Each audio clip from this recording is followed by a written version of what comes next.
जय माई की।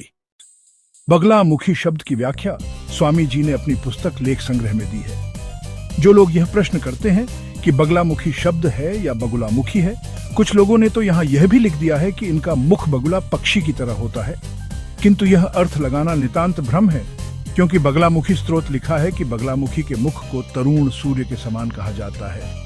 बगुला शब्द से यहाँ संगत नहीं होती। अब प्रश्न आता है कि बगला शब्द की व्युत्पत्ति क्या है।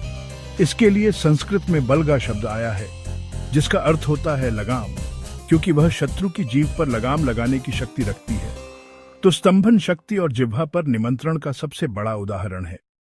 बगलामुखी माई की स्तंभन शक्ति का आभिचारिक प्रकरण स्वामी जी ने लिखा है। एक समय राक्षस देवताओं से पराजित होकर भाग गए, पर उन्होंने देवताओं के वध के लिए अस्थि, केश, नाखून पदार्थ से दोबारा अभिचार करने का आयोजन किया। देवतागण माई की शरण में गए और उन्होंने और प्रतिगरा देवी ने मिलकर उस प्रयोग को असफल किया।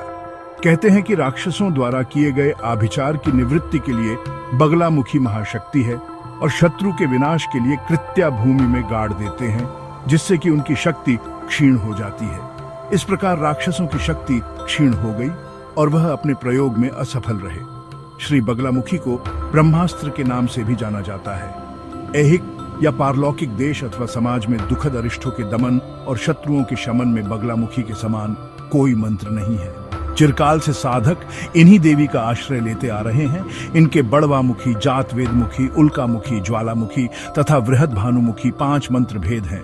कुंडिक तंत्र में बगलामुखी के जप के विधान पर विशेष प्रकाश डाला गया है। मुंडमाला तंत्र में तो यहाँ तक कहा गया है कि उनकी सिद्धि के लिए नक्षत्र आदि विचार और काल शोध की भी आवश्यकता नहीं।